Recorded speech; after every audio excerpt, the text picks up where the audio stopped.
Therefore, these proceedings are not putting somebody who was raped.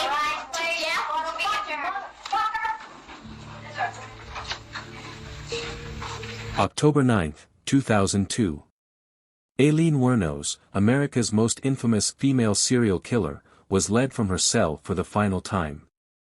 She had spent over a decade on death row, her name etched into history as the woman who murdered 7 men in cold blood.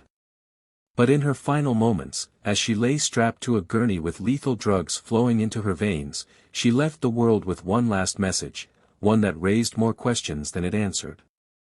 To the very end, Aileen believed she was the target of something far greater than justice. She spoke of police corruption, of government conspiracies, of forces working against her. To some, she was a monster, a remorseless killer who lured men to their deaths.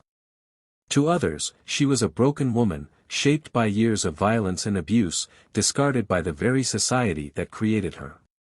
But what if we strip away the headlines? The Hollywood portrayals. The documentaries that painted her as either a victim or a villain. What if we look at the raw, unfiltered truth of her final hours? What she said. How she spent her last night. The way she faced death when the moment finally arrived. This is more than just a story of a woman who killed.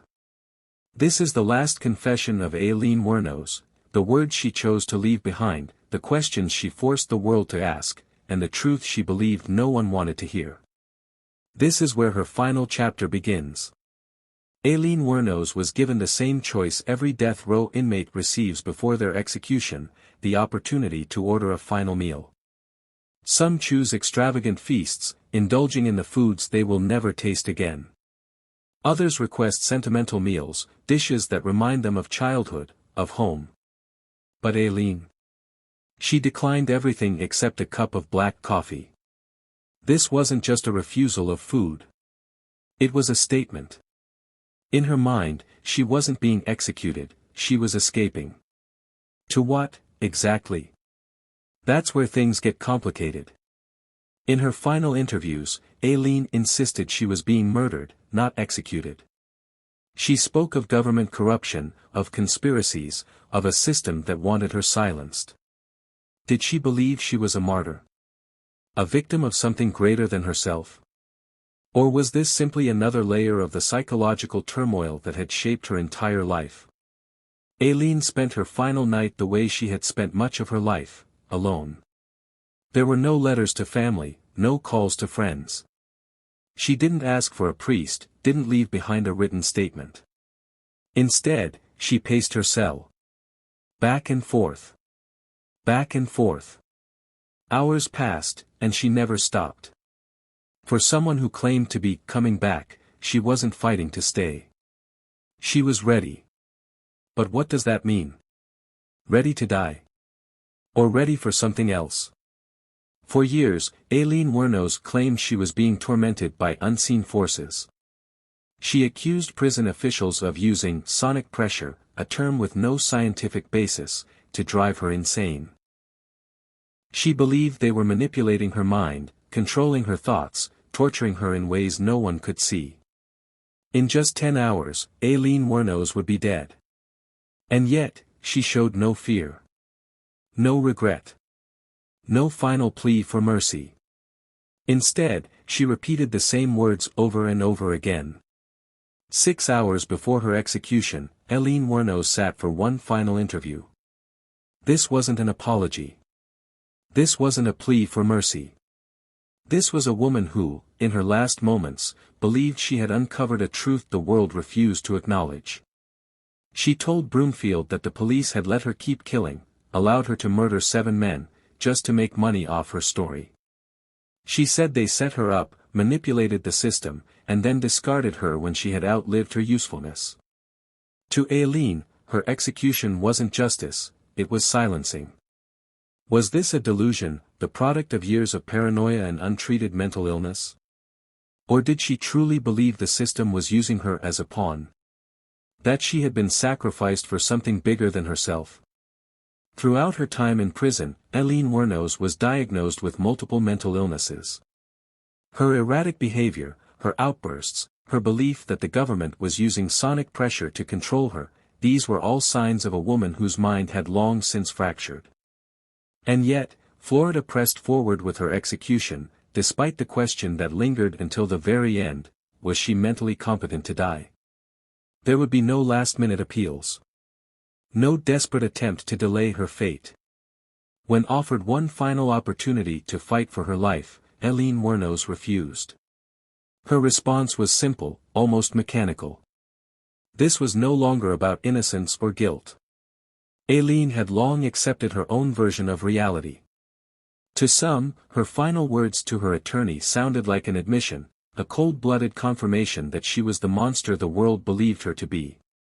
But to others, they sounded like something else entirely: defiance. In the United States, executing individuals with severe mental illness has been a point of controversy for decades. Aileen Wuornos had spent years making bizarre, paranoid claims. She had fired her own attorneys, accused her supporters of betrayal, and insisted that prison officials were torturing her. And yet, she was deemed competent to die. But how does the justice system decide who is sane enough to be executed? But does understanding the mechanics of death mean someone is truly sane? In the days leading up to her execution, Aileen's behavior had shifted dramatically. She no longer fought. She stopped resisting. It was as if she had already separated herself from this world, convinced she was moving on to something else. The moment was approaching. And Aileen Wuornos, whatever she had been, whatever she had become, was ready to go. At exactly 8:30 a.m., the door to Aileen Wuornos's cell opened for the final time. 4 guards stood waiting. There was no need for force, no struggle. Wuornos rose from her bed, stepped forward, and placed her hands out in front of her. The cuffs clicked shut. Then, without a word, she was led out. For most death row inmates, these final moments are unbearable. Some fight. Some collapse. Others beg for just a few more minutes of life. But Aileen Wuornos? She walked that last stretch as if it had already happened, as if she had left her body long ago and was simply waiting for time to catch up. At 8:45 a.m., Aileen Wuornos was guided into the execution room. The gurney waited at the center of the chamber. Without resistance, she climbed on, her body settling into position. Straps were tightened across her arms, her legs, her chest. Electrodes were placed on her skin. The 4 lines, already prepared, were inserted into her veins. Everything was methodical. Cold. Final. There were no last-minute pleas. No whispered prayers. Just silence. Then, with only minutes left, Aileen Wuornos broke her silence. And what she said left the entire room unsettled. "Yes, I would just like to say I'm sailing with the Rock, and I'll be back, like Independence Day, with Jesus. June 6th, like the movie. Big mothership and all. I'll be back, I'll be back." These words, confusing, strange, almost cinematic, were the last she would ever speak. To some, it was proof of her unraveling mind, the final words of a woman completely lost in delusion. To others, it was an act of defiance, a declaration that she would not be forgotten. Was this a coded message? A final act of control? Or simply the ramblings of a mind that had long since fractured?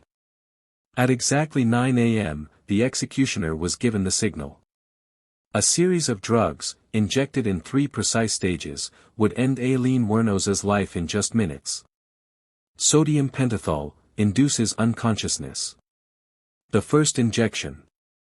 Aileen's eyes close. Her breathing slows. Pancuronium bromide paralyzes the muscles. Stops all movement. A stillness settles over her body. Potassium chloride stops the heart. The final dose. The last moment of life.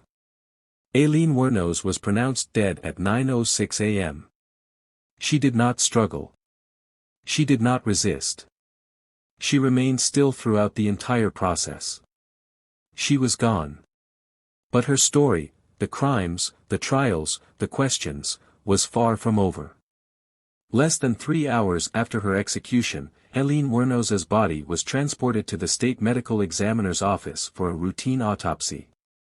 Standard procedure for every inmate executed in the state of Florida.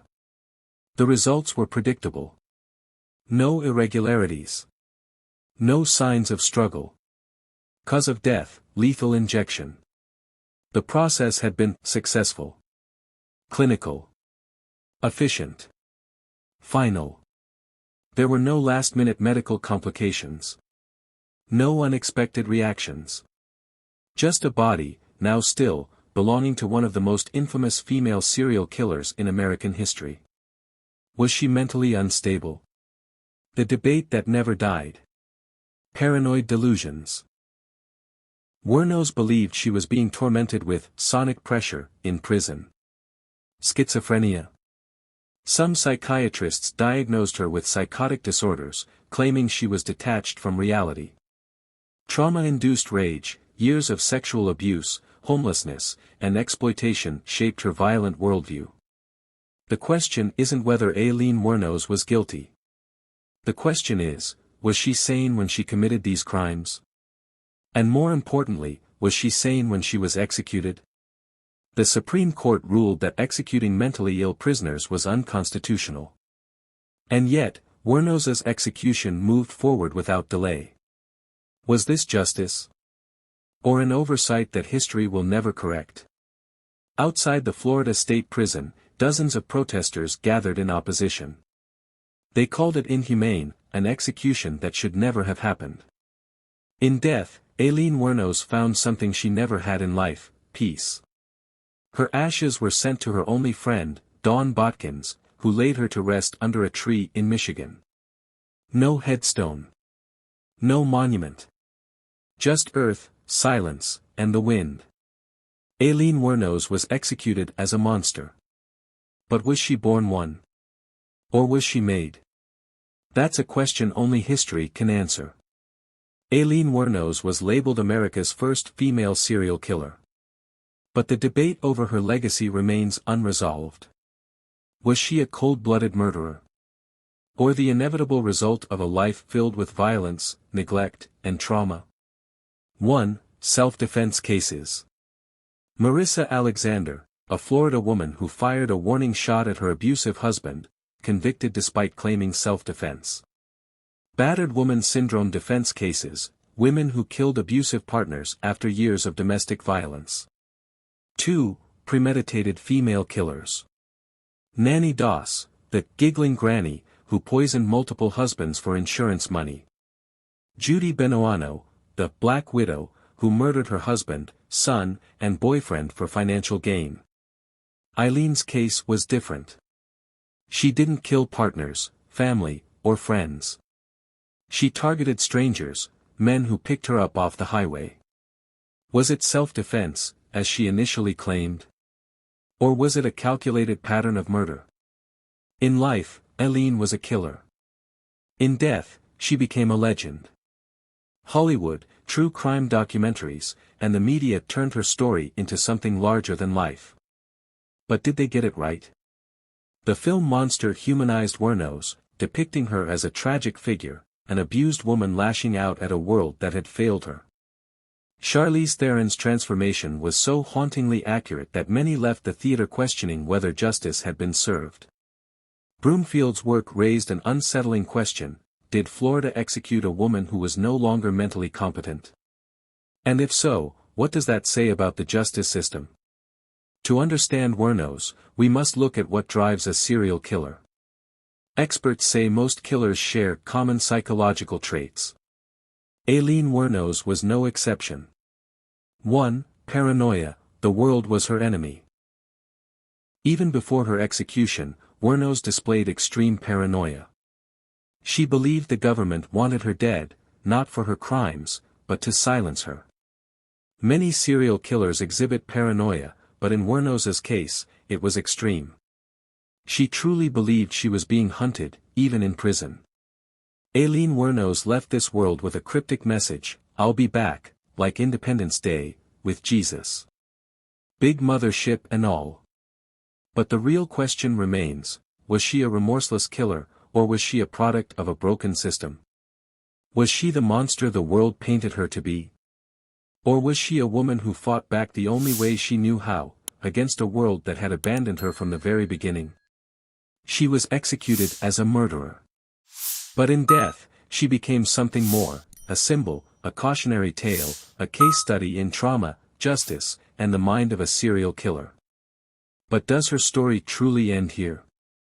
Or do her final words suggest otherwise? Was Aileen Wuornos a monster, or was she a product of a broken system? Does her case change the way we see justice? Leave your thoughts in the comments.